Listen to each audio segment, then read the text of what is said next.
নমস্কার বন্ধুরা, কেমন আছেন সকলে? নিশ্চয়ই খুব ভালো আছেন। বন্ধুরা, বেশ কয়েকদিন আগে আমি কিন্তু কমন রোগের প্রথম পার্ট একটা ভিডিও আপলোড করেছি, অর্থাৎ কোন কোন রোগগুলো মানুষের জীবনে নিত্য নৈমিত্য ঘটে থাকে। যারা হোমিওপ্যাথি শিখছেন, নতুন চিকিৎসক, তারা কিন্তু ওই ভিডিওর মাধ্যমে যে কমন রোগ সম্বন্ধে আলোচনা করেছি ওই সব রোগ সম্বন্ধে কিন্তু আগে চর্চা শুরু করবেন। কারণ প্রথমে আপনার কাছে জ্বর, সর্দি, কাশি, পড়ে গিয়ে লাগা এইসব সম্বন্ধে কিন্তু মানুষ আসবে। আর সেই সময় কিন্তু আপনাকে ছোট্ট থেকে বড় হতে হবে। সেই সব রোগগুলো সারিয়ে তুললে তবে কিন্তু বড় রোগগুলো আপনার কাছে আসা শুরু করবে। ঠিক সেই রূপ সেই ভিডিওটা দেখার পরে, অর্থাৎ কমন রোগের পার্ট 1 প্রথম ভিডিওটা দেখার পরে আপনারা অনেকেই অনুরোধ করেছেন যেন রোগের ওষুধ সম্বন্ধে আলোচনা করি এবং দ্বিতীয় কমন রোগের ভিডিও সম্বন্ধে একটা ভিডিও আপলোড করি। বন্ধুরা, ঠিক সেই রূপ সেই উদ্দেশ্যে আপনাদের কথা রাখতে গিয়ে দ্বিতীয় পার্ট হিসেবে আজকের 10টি কমন রোগ সম্বন্ধে আলোচনা করবো এবং তার হোমিওপ্যাথি ঔষধ সম্বন্ধে আলোচনা করব। অর্থাৎ বন্ধুরা, আপনারা যদি রাজি থাকেন, পার্ট 1-এ শুধু রোগ সম্বন্ধে আলোচনা করেছি, তার হোমিওপ্যাথি ঔষধ সম্বন্ধে কিন্তু আমি আলোচনা করিনি। তা আপনারা দেখলাম যে আপনারা অনেকেই অনুরোধ করেছেন যে হোমিওপ্যাথি ওষুধ সম্বন্ধে আলোচনা করলে তবে ভালো হয়, মানে রোগের এবং তার ওষুধ। যদি আপনারা বলেন তাহলে পার্ট 1-এর ওষুধ সম্বন্ধেও আলোচনা করে দেবো। 2-4 মিনিটের ব্যাপার কি 10 মিনিটের ব্যাপার, আপনারা ভিডিওটা দেখে নেবেন। তো যাই হোক, যদি প্রয়োজন না হয় অসুবিধে নেই। আজকে দ্বিতীয় যে কমন রোগের পার্ট, 10টা রোগ সম্বন্ধে আলোচনা করব, তার হোমিওপ্যাথি ওষুধ সম্বন্ধে কিন্তু আলোচনা করব যে কোন কমন রোগের কোন হোমিওপ্যাথি ওষুধগুলো দিয়ে চিকিৎসা শুরু করা হয় বা করা উচিত। আসুন বন্ধুরা, এখন পর্যন্ত যারা চ্যানেলটাকে সাবস্ক্রাইব করেনি অবশ্যই করে চ্যানেলটাকে সাবস্ক্রাইব করবেন, আর ভিডিওটা ভালো লাগলে অবশ্যই করে বন্ধুদের মধ্যে বেশি করে শেয়ার করবেন। আসুন প্রথম যে রোগ সম্বন্ধে আলোচনা করব দ্বিতীয় দফায় 1 নম্বর সেটা হচ্ছে অর্শ বা বলি। আপনারা জানেন এই অর্শ বা বলি রোগে বহু মানুষ বর্তমান দিনে যে খাওয়া দাওয়ার বা লাইফস্টাইল, এই রোগে কিন্তু অনেকেই আক্রান্ত হয়ে থাকেন। কনস্টিপেশন রোগ যখন আমাদের শরীরের মধ্যে বাসা বাঁধে, তখন মলের প্রেসার দিতে গিয়ে এই রোগটা কিন্তু ধীরে ধীরে জন্ম নেয়, আর তা থেকেই ইনফেকশন তৈরি হয়ে নানান প্রকৃতির সমস্যা তৈরি হয়। তো বন্ধুরা, ছাগলের বাঁটের মতো এক প্রকার সমস্যার সৃষ্টি হয়। সেটা ভিতরে হতে পারে, আবার বাইরেও হতে পারে। ভিতরে হলে তাকে বলা হয় অন্তঃবলি, বাইরে হলে তাকে বলা হয় বাহিক বলি। যাই হোক বন্ধুরা, এই রোগটা কিন্তু খুব কঠিন আকার ধারণ করে। এই রোগটার জন্য কিন্তু অনেকে অপারেশন হয়। আর হোমিওপ্যাথির মধ্যে এই রোগটা যদি 1 বছরের মধ্যে হয় তাকে কিন্তু একটু আয়ত্তের মধ্যে রাখা যায়, নাহলে কিন্তু বেশি আয়ত্তে রাখা যায় না। আপনারা যারা অধিক দিন এরকম কষ্টে ভুগছেন, আমি আমার মতো করে বলছি, আমি মানুষকে কিন্তু ধোকা দিতে চাই না। আপনারা অপারেশন করে নেবেন। যারা অধিক দিন 1 বছরের বেশি, 2 বছর, 4 বছর এরকম অশ্ব বা পলি রোগে ভুগছেন, আপনারা অপারেশন করে নেবেন। তবে একটা কথা খেয়াল রাখবেন, অপারেশন করার পরে কোঁধ বা প্রেসার দিয়ে কখনো কোনো কাজ করতে যাবেন না, পায়খানা করতে যাবেন না, তাহলে কিন্তু আবার আক্রান্ত হতে পারেন। এই কথাগুলো আপনাদেরকে সার্জারি করার পরে ডাক্তাররা বলে দেয় কিনা জানি না, তবে এটা অবশ্যই করে গুরুত্ব সহকারে নিয়মগুলো পালন করবেন, নাহলে আবার আপনি কিন্তু আক্রান্ত হতে পারেন। কোঁধ বা প্রেসার এই দুটোকে কিন্তু দেওয়া যাবে না। অতিরিক্ত ভারী কাজ করবেন, ভারী জিনিস উত্তোলন করবেন, হবে না, আবার কিন্তু আপনি ওই রোগে আক্রান্ত হতে পারেন। ওই জন্য দেখা যায় যে অপারেশন করার পরেও বারবার ফিরে আসে। যাই হোক, এই রোগের ওষুধগুলো কি কি? স্কুলার হিপোকাস্টোনাম, এটা কিন্তু অশ্ব বা বলি রোগের খুব মারাত্মক একটা ঔষধ। দ্বিতীয় যে হোমিওপ্যাথি ওষুধটা সেটা কি? যাদের অতিরিক্ত রক্তস্রাব হয়, তাজা রক্ত, তারা হেমামেলিস। যারা সামান্য প্রেসারে অধিক পরিমাণে রক্তস্রাব হয়, কোষ্ঠকাঠিন্যে প্রেসার দিতে গেলে প্রচুর পরিমাণে রক্তস্রাব হয়, হেমামেলিসের থেকেও অধিক, ফোঁটা ফোঁটা ফোঁটা ফোঁটা রক্ত, ফেনকি মেরে রক্ত, সেখানে কিন্তু কলিন চুনিয়া ব্যবহার করবেন। আচ্ছা, যদি এমনই মনে হয় যে না, সামান্য মল কিন্তু রক্তস্রাব বন্ধ হচ্ছে না, প্রচুর পরিমাণে রক্তস্রাব হয়, তখন কিন্তু ফসফরাস ব্যবহার করতে হয়। যাই হোক, আমার মুখের কথাটাকে গুরুত্ব দেবেন। সব ওষুধগুলো কিন্তু হয়তো এখানে লেখা সম্ভব হয়নি, কিন্তু তবু আমার মুখের কথাটাকে গুরুত্ব দেবেন। যারা নতুন চিকিৎসক, যারা বাড়িতে হোমিওপ্যাথি প্র্যাকটিস করছেন, যারা সাধারণ মানুষ বইগুলোকে ফলো করেন, যারা সাধারণ মানুষ আমাদের ভিডিওগুলোকে ফলো করেন, বন্ধুরা তাহলে বুঝতে পারলেন শেষ যে ওষুধটা সেটা হচ্ছে আমরা একটা বায়োকেমিক ওষুধ ব্যবহার করে থাকি, ক্যালকেরাফ্লোর। এবার শক্তিটা আপনি নির্বাচন করবেন। প্রথম দফায় বা প্রথমের দিকেই আমরা 30-200 এরকম কিন্তু ব্যবহার করে থাকি। যাই হোক, আসুন বন্ধুরা, অশ্বর পরের যে দ্বিতীয় রোগটা সেটার সম্বন্ধে আলোচনা করবো, সেটা হচ্ছে ফিসার। ফিসার রোগটা কি?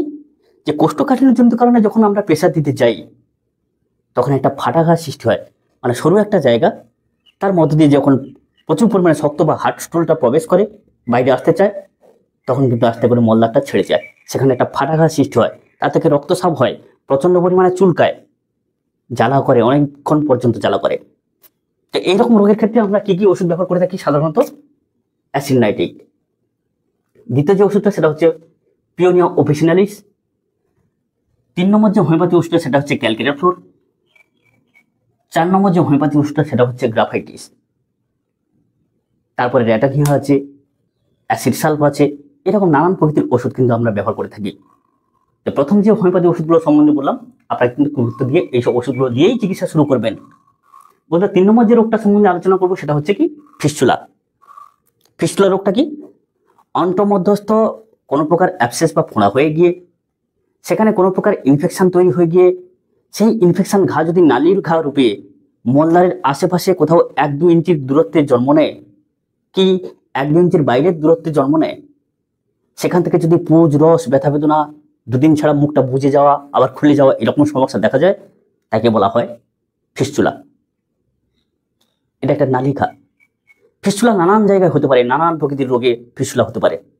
একে বলা হয় অ্যানাল ফিস্টুলা, মলদ্বারের ফিস্টুলা। তাহলে এই অ্যানাল ফিস্টুলার জন্য আমরা কোন কোন হোমিওপ্যাথি ওষুধ সাধারণত ব্যবহার করে থাকি? যেহেতু ফিস্টুলা থেকে প্রচন্ড পরিমাণে রস ঝরতে থাকে এবং প্রচন্ড পরিমাণে ব্যথা বেদনা হতে থাকে, তাহলে সেখানে কিন্তু আমরা সেই রসটাকে শুকোতে গেলে সাইলেন্সিয়া ব্যবহার করে থাকি। যখন রসটা কোনোভাবে শুকোতে চায় না, দিন দিন রসটা উৎপত্তি হতে থাকে, কিন্তু কোথা থেকে উৎপত্তি হচ্ছে তার বন্ধ হয় না, তখন কিন্তু ক্যালসিয়াম ব্যবহার করা হয়। বন্ধুরা, অ্যাসিড নাইট্রিক যদি বংশগতভাবে এরকম ধরনের ফিস্টুলা রোগ হয়, যে আপনার পিতামাতার হয়েছিল, বংশীকার ছিল, সেই রোগে কিন্তু আপনি জেনেটিকভাবে আক্রান্ত হয়েছেন, সেখানে কিন্তু আমরা অ্যাসিড নাইট্রিক ব্যবহার করে থাকি। বন্ধুরা, প্রচন্ড পরিমাণে বেদনা, সাইলেন্সি কিন্তু এতটা বেদনা থাকে না, সাইলেন্সিয়ার পুঁজটা কিন্তু জল প্রকৃতির হয়, কিন্তু মোটা প্রকৃতির পুঁজ 2 দিন ছাড়া মুখটা বন্ধ হয়ে যায়, আবার ফেটে যায়, প্রচন্ড পরিমাণে দবদবানি বেদনা থাকে, তাহলে সেখানে কিন্তু হিপাসালফার ব্যবহার করতে হয়। কিন্তু আমি আর একটা ওষুধ কিন্তু এই যে 2 দিন ছাড়া যে মুখটা বন্ধ হয়ে যায় তাকে ফাটানোর জন্য কিন্তু ব্যবহার করে থাকি, যা অন্যান্য ডাক্তারবাবু আপনাদের বলেছি কিনা জানা নেই, মাইরিস্টিকা সেমিফেরাট্রিক্স। এই মাইরিস্টিকা সেমিফেরাট্রিক্স যদি আপনারা কখনো না পান, এটা সেটদের বেশি পাওয়া যায়, তাহলে আপনারা 6 পোটেন্সি ব্যবহার করতে পারেন। তাহলে বন্ধুরা, এই ফিস্টুলা রোগের জন্য কি কি ব্যবহার করতে হয় কিন্তু বলে দিলাম। 4 নম্বর যেটা, সেটা হচ্ছে সার্ভাইকাল স্পন্ডিলাইটিস। সার্ভাইকাল স্পন্ডিলাইটিস কি? আমাদের ঘাড়ের যে স্পন্ডিলাইটিস, যারা ঘাড় ঝুঁকিয়ে রাখলে প্রচুর পরিমাণে বেদনাপ্রাপ্ত হন, ঘাড়ে ব্যথা করে, রাত্রে শুতে পারেন না, রাত্রে যন্ত্রণা বেড়ে যায়, এইরকম রোগে যারা আক্রান্ত হয়ে থাকেন তাদের জন্য প্রথম যে হোমিওপ্যাথি ওষুধটা সেটা হচ্ছে কি কস্টিকাম। এই কস্টিকাম ছাড়া কিন্তু আপনি কখনো সার্ভাইকাল স্পন্ডিলাইটিসের রোগকে সারাতে পারবেন না। আসুন বন্ধুরা, 2 নম্বর যে হোমিওপ্যাথি ওষুধ রাস্টক্স। রাত্রে কিন্তু রোগ বৃদ্ধি হয় রাস্টক্স।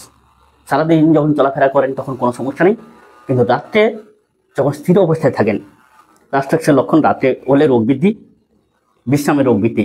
তাহলে বুঝতে পারছেন রাস্টক্সের লক্ষণ সেখানে পাচ্ছেন। আর ঘাড়ের রোগের ক্ষেত্রে রাস্টক্স একটা অভূতপূর্ব ঔষধ, এটা কিন্তু সকলেই জানেন। বন্ধুরা, এবারে যে ওষুধটার সম্বন্ধে আলোচনা করবো সেটা হচ্ছে ল্যাগনেন্থিস। যদি ডান দিকে ঘাড়টা খেঁচে থাকা ভাব হয় আর ডান দিকে যদি ব্যথাটা বেশি হয়, সেখানে কিন্তু ল্যাগনেন্থিস আমরা ব্যবহার করে থাকি। আর একটা হোমিওপ্যাথি ওষুধ রেডিয়াম ব্রোম, এটা একটা মারাত্মক হোমিওপ্যাথি ওষুধ।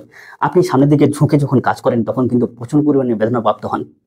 সোজা থাকলে কোনো সমস্যা নেই, শুয়ে থাকলে কোনো সমস্যা নেই, কিন্তু সামনের দিকে যখন ঝুঁকে কোনোভাবে কাজ করেন তখন প্রচন্ড পরিমাণে যদি আপনি বেদনাপ্রাপ্ত হন, সেখানে কিন্তু রেডিয়াম ব্রোম ব্যবহার করবেন। আসুন বন্ধুরা, এছাড়া অনেক হোমিওপ্যাথি ওষুধ আছে, কিন্তু চিকিৎসা করতে গেলে কোন কোন হোমিওপ্যাথি ওষুধগুলো বেশি জরুরি সেই সম্বন্ধে আলোচনা করলাম। আসুন বন্ধুরা, এবারে ফ্রোজেন শোল্ডার।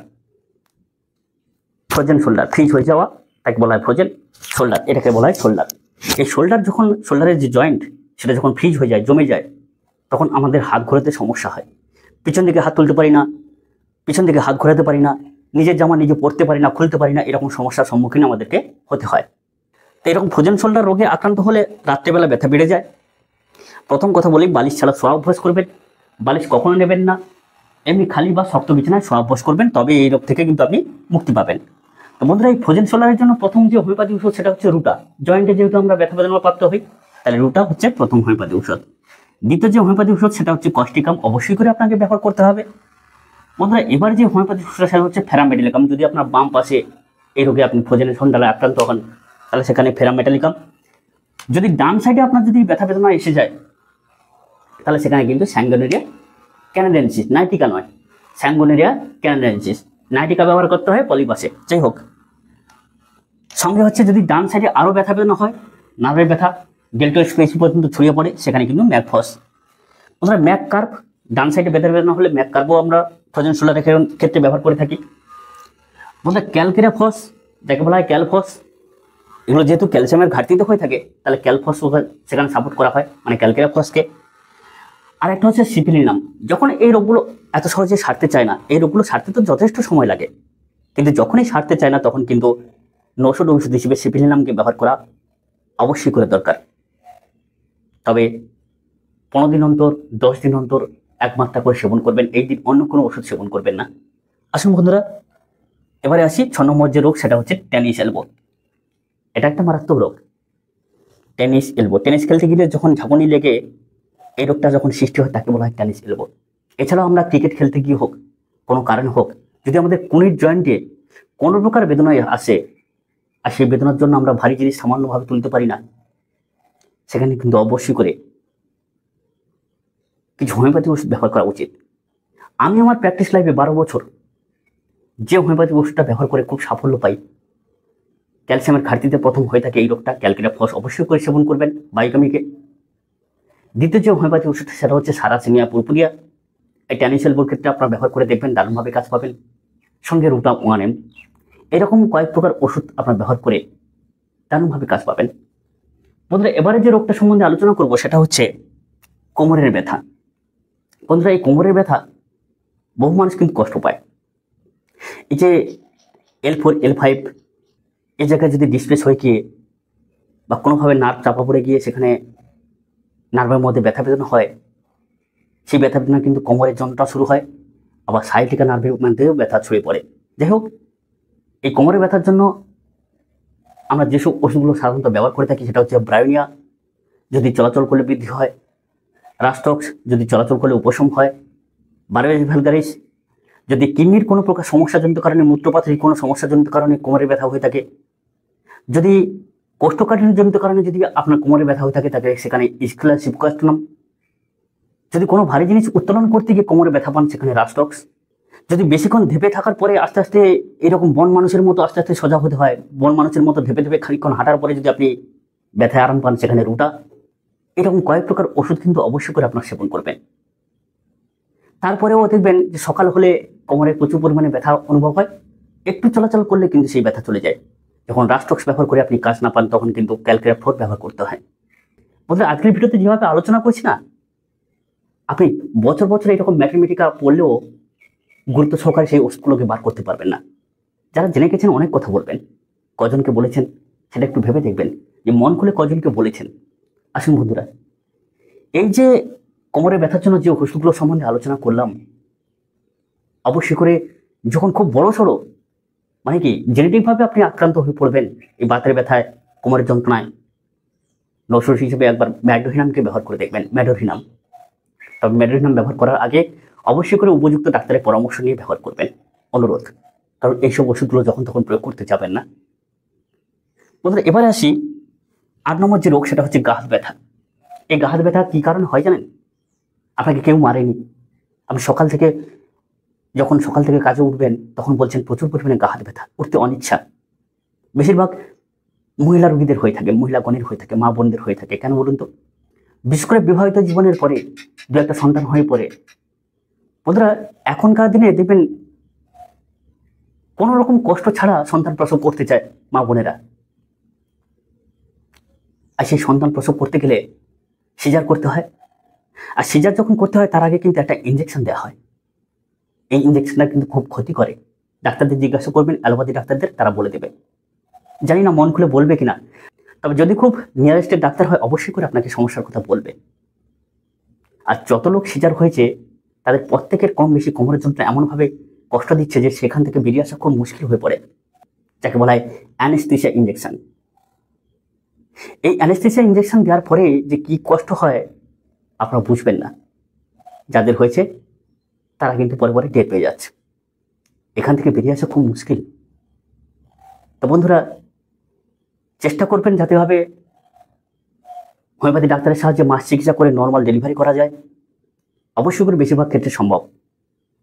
ডাক্তারদের পরামর্শ নেবেন, তারাই বলে দেবে। তো এইরকম জনিত কারণে কোমরে ব্যথা বেশি হয়, সেটা কিন্তু অবশ্যই করে আপনারা ব্যবহার করবেন।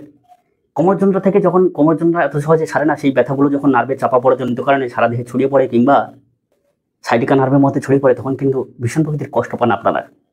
তো বন্ধুরা, এই যে সকাল হলে গা হাত ব্যথা, এটা একটা নার্ভের প্রবলেম, রক্ত অল্পতা প্রবলেম। দেখবেন বেশিরভাগ যাদের সচরাচর সকাল হলেই গা হাত ব্যথা হয়, দুদিন ছাড়া গা হাত ব্যথা হয়, সর্বদাই বলে গা হাত ব্যথা, চলতে অনিচ্ছা, খানিকক্ষণ চলার পরে আবার ঠিক সারাদিন ভালো কাটে, বিশ্রামের সময় হলে গা হাত ব্যথা, তাদের কিন্তু দেখবেন বেশিরভাগ ক্ষেত্রে হিমোগ্লোবিন কমে যায়, রক্ত অল্পতা দেখা যায়, নার্ভের সমস্যা। আর্নিকা সেবন করবেন। আর্নিকা হচ্ছে রক্তের গতি বৃদ্ধি করে, সঞ্চালন শক্তি বাড়ায়। আর্নিকা অবশ্যই করে ব্যবহার করবেন। যদি সেই গাঁট্রবেদনা যদি টিপে দিলে আরাম হয়, তাহলে রাস্টক্স ব্যবহার করবেন। আর ফেরামফোস তো রয়েছে, সর্বক্ষেত্রে ফেরামফোস অবশ্যই করে ব্যবহার করবেন। তাহলে বলে দিলাম গাঁট্রবেদনার ক্ষেত্রে কোন কোন হোমিওপ্যাথি ওষুধ আপনাদের ব্যবহার করা উচিত। আসলে বন্ধুরা, 9 নম্বর যে রোগটা সম্বন্ধে আলোচনা করবো, সেটা হচ্ছে হাঁটু ব্যথা। বন্ধুরা, এই হাঁটু ব্যথায় কিন্তু বহু মানুষ কষ্ট পাচ্ছেন। খেলতে গিয়ে কোথাও লেগেছে, পড়ে গিয়ে কোথাও লেগেছে, কোনোদিন লেগেছে। এছাড়াও ক্যালসিয়ামের ঘাটতি হয়ে গিয়ে যখন সারা দেহের ওজনটা, মানে আমরা যে কাজকর্ম করি সেই বহন, মানে আমরা যে কাজকর্ম করি শুধু শুধু যে দেহের ওজন তা নয়, আমরা যে কাজকর্ম করি সেই যে ভারী দ্রব্যের বহনটা সেই হাঁটু কিন্তু করে থাকে। কিসের সাথে সাথে? ভাঁজ করার সাথে সাথে তাকে মুভ করতে হয়। উপরন্তু এত বড় দেহের ওজন সহ ভারী দ্রব্যের ওজনটাকে বইতে হয়, ওই জন্য হাঁটুটা বেশি আক্রান্ত হয়। আর এই হাঁটু ব্যথার জন্য আমরা কিন্তু ব্যবহার করে থাকি ক্যালকেরাফস, রুটা, ক্যালকেরাফোর, রাস্টক্স, এইসব হোমিওপ্যাথি ওষুধগুলো। এছাড়া কয়েক প্রকার মাদার টিংচার রয়েছে, গুলথেরে মাদার টিংচার, গোয়েকাম মাদার টিংচার। এইসব ওষুধগুলো কিন্তু লক্ষণভিত্তিক অবশ্যই করে সেবন করবেন। যদি বংশগত বাদ হিসেবে আপনি যদি হাঁটু রোগে আক্রান্ত হয়ে থাকেন, তাহলে সেখানে কিন্তু একবার ম্যাডোহিনাম প্রয়োগ করে দেখবেন। তো বন্ধুরা, আবারও অনুরোধ করে বলি, ম্যাডোহিনাম জাতীয় ওষুধকে ব্যবহার করতে গেলে অবশ্যই করে চিকিৎসকের পরামর্শ ছাড়া ব্যবহার করবেন না। আর নিজের যদি খুব অভিজ্ঞতা থাকে তাহলে ব্যবহার করতে পারেন। আসুন আজকে শেষ রোগ সম্বন্ধে আলোচনা করব, সেটা হচ্ছে গোড়ালি ব্যথা। এই গোড়ালি ব্যথা ভয়ঙ্কর একটা রোগ। গোড়ালিতে বেশিরভাগ যখন হাড় বৃদ্ধি হয়ে যায় তখন কিন্তু গোড়ালি ব্যথা হয়। তবে হাড় বৃদ্ধি হলে গোড়ালি থেকে 1-2 ইঞ্চি উপরে দেখবেন পিছন দিকে ঠেলে বেরিয়ে যায়, তখন জানবেন যে হাড় বৃদ্ধি হয়েছে। এই হাড় বৃদ্ধি হলে কিন্তু আমরা ক্যালকেরাফ্লোর উচ্চ শক্তি প্রয়োগ করে থাকি, যাকে বলা হয় ক্যালকেলিয়ান ছাড়। এই ক্যালকেলিয়ান ছাড়ের বৃদ্ধি হলে তখন ক্যালকেরাফ্লোরে ব্যবহার করতে হয়। যদি গোড়ালিতে ফুলে যায়, ব্যথা হয়, তাহলে সেখানে লিডাম, কলচিকাম। যদি পায়ের তলা পুরোটা ব্যথা হয়, ফুলে যায়, সেখানে কিন্তু লিডাম ব্যবহার করবেন। শুধুমাত্র যদি গোড়ালিটা ফোলা হয়, কোনো ব্যথা যদি না থাকে, শক্ত ভাব যদি থেকে থাকে, তাহলে সেখানে ক্যালকেরাফ্লোর ব্যবহার করবেন। যদি এমনই হয় যে চলতে চলতে ব্যথাটা কমে যায়, সেখানে রাস্টক্সও ব্যবহার করবেন। সঙ্গে ঘোরা কিছু উপায় অবলম্বন করবেন। একবার ঠান্ডা জল, একবার গরম জল, এইভাবে কিন্তু পাটা ডোবাবেন সকালে এবং সন্ধ্যা। আধ ঘন্টা করে এরকম করবেন, ঠান্ডা আর গরম কম্প্রেস নেবেন, তাতে করে ভালো থাকবেন।